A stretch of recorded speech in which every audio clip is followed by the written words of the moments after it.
नमस्कार, ये आकाशवाणी पटना है। अब आप खालिद रशीद से प्रादेशिक समाचार सुनिए। पहले मुख्य समाचार। नगर निकाय चुनाव के पहले चरण के लिए नामांकन कार्य संपन्न। कल और परसों की जाएगी नामांकन पत्रों की जांच। मतदान 10 अक्टूबर को। प्रधानमंत्री नरेंद्र मोदी के जन्म दिवस पर शुरू रक्तदान अमृत महोत्सव में आज तीसरे दिन 1,30,000 से अधिक लोगों ने रक्तदान किया। मुजफ्फरपुर जिले के नगर थाना क्षेत्र में गोबरसही के पास अपराधियों ने दिन दहाड़े एक निजी बैंक से 14.5 लाख रुपए लूटे। और बेगूसराय, शेखपुरा, बांका, नवादा, सुपौल, अररिया जिले में बारिश के दौरान वज्रपात की चपेट में आकर 8 लोगों की मौत। अब समाचार विस्तार से। राज्य में नगर निकाय के पहले चरण के चुनाव के लिए नामांकन का कार्य आज समाप्त हो गया। कल और परसों नामांकन पत्रों की जांच की जाएगी। वहीं प्रत्याशी 24 सितंबर तक अपना नाम वापस ले सकते हैं। 25 सितंबर को प्रत्याशियों के बीच चुनाव चिन्ह का आवंटन किया जाएगा। इस चरण के लिए मतदान 10 अक्टूबर को होगा। मतों की गिनती 12 अक्टूबर को की जाएगी। पहले चरण के नगर निकाय चुनाव में 37 जिलों के 68 नगर परिषद, 88 नगर पंचायत और 3,346 वार्ड में वोट डाले जाएंगे। वहीं दूसरे चरण का चुनाव 20 अक्टूबर को होगा, जिसके लिए नामांकन की प्रक्रिया 16 सितंबर से शुरू हो चुकी है और ये 24 सितंबर तक चलेगी। रक्तदान अमृत महोत्सव के तीसरे दिन आज 1,30,000 से अधिक लोगों ने रक्तदान किया। शनिवार को प्रधानमंत्री नरेंद्र मोदी के जन्मदिन के अवसर पर स्वास्थ्य मंत्री डॉक्टर मनसुख मांडविया ने 15 दिन के देशव्यापी स्वैच्छिक रक्तदान अभियान की शुरुआत की थी।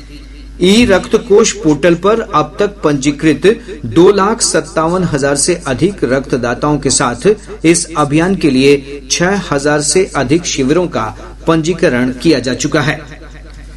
कृषि मंत्री नरेंद्र सिंह तोमर ने कहा है कि सरकार सभी के लिए भोजन और पोषण सुनिश्चित करने के लिए प्रतिबद्ध है। नई दिल्ली में कार्यक्रम को संबोधित करते हुए श्री तोमर ने कहा कि फसल विविधीकरण में किसानों और स्थानीय समुदाय का योगदान महत्वपूर्ण है।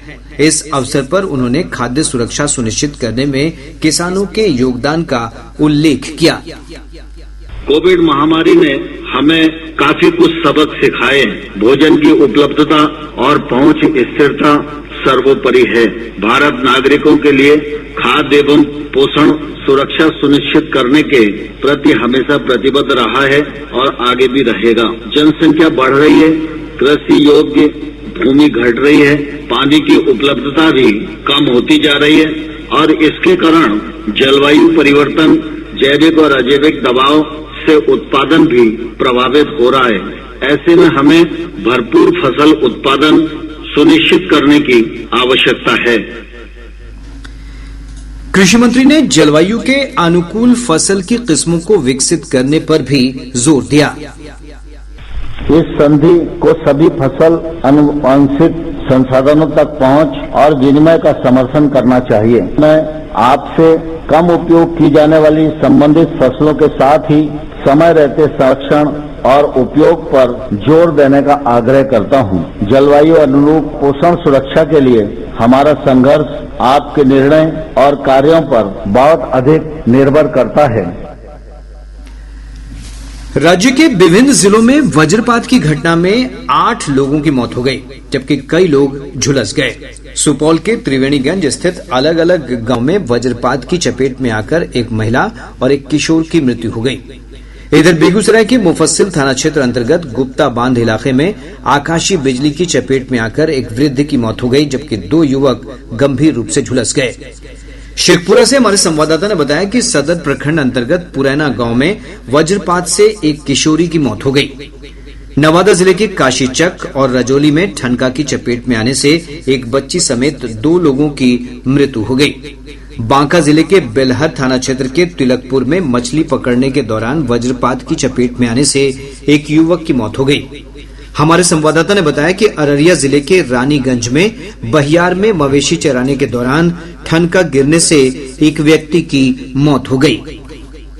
मौसम विभाग ने अगले 24 घंटों के दौरान राजधानी पटना, बक्सर, मधेपुरा, अररिया, किशनगंज, नालंदा, जहानाबाद, जमुई, मुंगेर और बांका समेत प्रदेश के 26 जिलों में बारिश और वज्रपात को लेकर अलर्ट जारी किया है।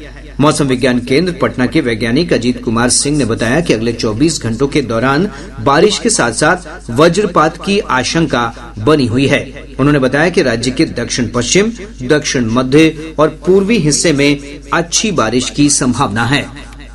अगले 24 घंटों के दौरान उत्तर पश्चिम, उत्तर मध्य, दक्षिण पश्चिम एवं दक्षिण मध्य भागों के कुछ स्थानों पर मेघ गर्जन एवं वज्रपात के साथ हल्की से मध्यम वर्षा, जबकि पूर्वी भाग के 1 या 2 स्थानों पर हल्की से मध्यम वर्षा का पूर्वानुमान है। अगले 2 दिन के दौरान राजस्थान, पंजाब, हरियाणा एवं पुंछ से मानसून वापसी की संभावना बन रही है।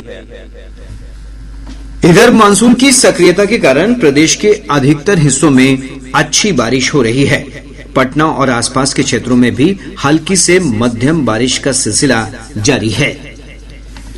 गंगा, सोन, गंडक, बूढ़ी गंडक और कोसी समेत राज्य से होकर बहने वाली कई नदियों के जलस्तर में बढ़ोतरी दर्ज की गई है।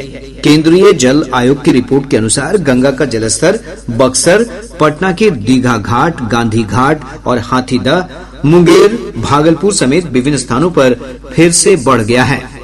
नदी का जलस्तर पटना के गांधी घाट पर खतरे के निशान के करीब पहुंच गया है। इधर गंडक नदी का जलस्तर गोपालगंज के डुमरिया घाट में खतरे के निशान को पार कर गया है। बागमती नदी का जलस्तर बेनीबाद में खतरे के निशान के ऊपर बना हुआ है। वहीं कोसी नदी का जलस्तर खगड़िया के बलतारा में खतरे के निशान से करीब 36 सेंटीमीटर ऊपर है। समस्तीपुर में नून नदी भी लाल निशान को पार कर गई है। भागलपुर से हमारे संवाददाता ने बताया है कि गंगा नदी के तटवर्ती इलाकों में भीषण कटाव जारी है। सबौर में दर्जनों घर क्षतिग्रस्त हो गए हैं। राष्ट्रीय जनता दल में संगठनात्मक चुनाव कराए जा रहे हैं। इसके तहत प्रदेश अध्यक्ष पद के लिए निवर्तमान प्रदेश अध्यक्ष जगदानंद सिंह ने नामांकन का पर्चा भरा।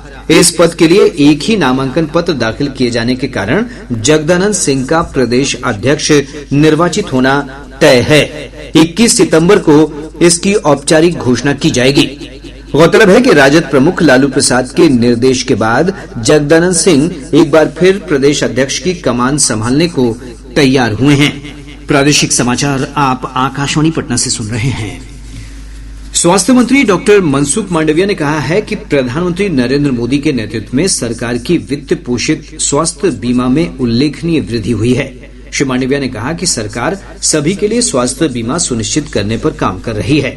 उन्होंने बताया कि राष्ट्रीय स्वास्थ्य लेखा अनुमानों के आधार पर 2013-14 के बाद से सरकार वित्त पोषित स्वास्थ्य बीमा पर खर्च में 167% की बढ़ोतरी हुई है।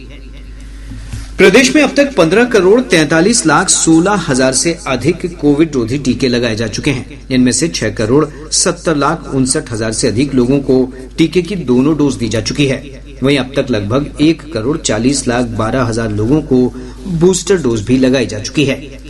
इधर देश में कोविड टीकाकरण का आंकड़ा 2,16,81,00,000 को पार कर गया है। प्रदेश में फिर से पुरानी मंडी व्यवस्था शुरू की जाएगी।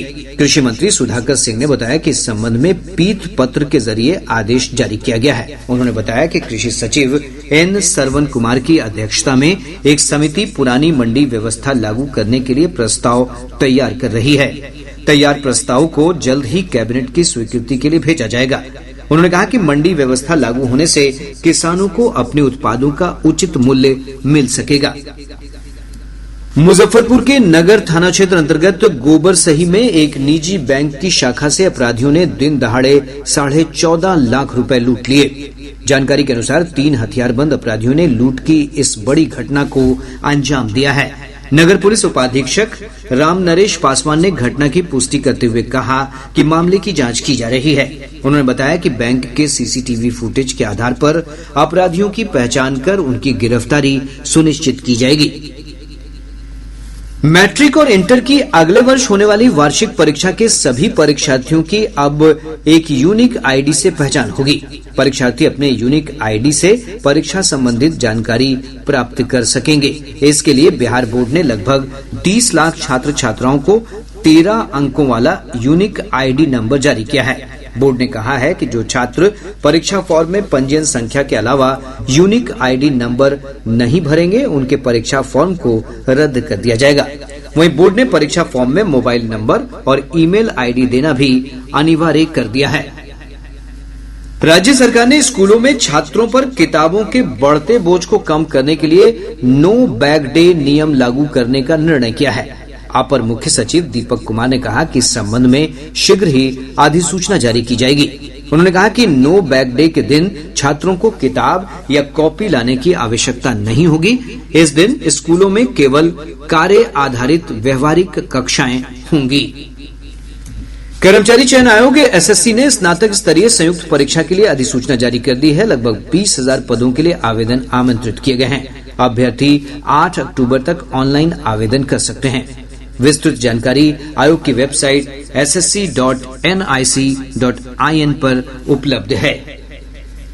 अररिया जिले के फारबिसगंज अनुमंडल अंतर्गत घोड़ा घाट के रमई घाट पर परमान नदी में एक नाव पलट जाने से 24 लोग डूब गए। इनमें से अधिकतर लोग स्थानीय लोगों के सहयोग से सुरक्षित बाहर निकाल लिए गए। 2 किशोरियां अभी भी लापता बताई गई हैं, जिनकी तलाश जारी है। अंचलाधिकारी के नेतृत्व में एसडीआरएफ की टीम राहत और बचाव के काम में जुटी हुई है। राजधानी पटना के एक निजी अस्पताल में स्वाइन फ्लू के एक मरीज की पुष्टि हुई है। सिविल सर्जन डॉक्टर के राय ने बताया कि मरीज के बारे में जानकारी जुटाई जा रही है। पश्चिम चंपारण जिले में उत्पाद विभाग की टीम ने अभियान के तहत शराब बनाने और बेचने के आरोप में 2 महिला सहित 14 लोगों को गिरफ्तार कर लिया। वहीं शराब पीने वाले 67 लोगों को भी हिरासत में लिया गया है। शेखपुरा नगर थाना क्षेत्र अंतर्गत जमुआरा में पुलिस ने अंतर जिला मोटरसाइकिल चोर गिरोह के 4 सदस्यों को गिरफ्तार कर लिया है। पटना के सुल्तानगंज थाना क्षेत्र अंतर्गत अंबेडकर हॉस्टल में छात्रों से मारपीट के मामले में पुलिस ने 3 आरोपियों को गिरफ्तार किया है। इनसे पूछताछ की जा रही है। इधर लोक जनशक्ति पार्टी रामविलास के प्रमुख चिराग पासवान ने आज घटना में घायल छात्रों से मुलाकात कर उनका हालचाल जाना। अरवल जिले में निबंधन विभाग ने रजिस्ट्री की निःशुल्क सुविधा लोगों के घरों तक पहुंचाने के लिए रजिस्ट्री शटल की शुरुआत की है। जिला पदाधिकारी जे प्रियदर्शनी ने इसे रवाना किया। पटना में संपन्न 33वीं राज्य स्तरीय ताइक्वांडो प्रतियोगिता में शेखपुरा जिला की टीम 12 स्वर्ण, 8 रजत और 13 कांस्य पदक समेत कुल 33 पदक जीतकर तीसरे स्थान पर रही है। और अब अंत में मुख्य समाचार एक बार फिर। नगर निकाय चुनाव के पहले चरण के लिए नामांकन कार्य संपन्न। कल और परसों की जाएगी नामांकन पत्रों की जांच। मतदान 10 अक्टूबर को। प्रधानमंत्री नरेंद्र मोदी के जन्म दिवस पर शुरू रक्तदान अमृत महोत्सव में आज तीसरे दिन 1,30,000 से अधिक लोगों ने रक्तदान किया। मुजफ्फरपुर जिले के नगर थाना क्षेत्र में गोबरसही के पास अपराधियों ने दिन दहाड़े एक निजी बैंक से 14.5 लाख रुपए लूट लिए। और बेगूसराय, शेखपुरा, बांका, नवादा, सुपौल, अररिया जिले में बारिश के दौरान वज्रपात की चपेट में आकर 8 लोगों की मौत। इसके साथ ही आकाशवाणी पटना से प्रसारित प्रादेशिक समाचार का ये अंक समाप्त हुआ।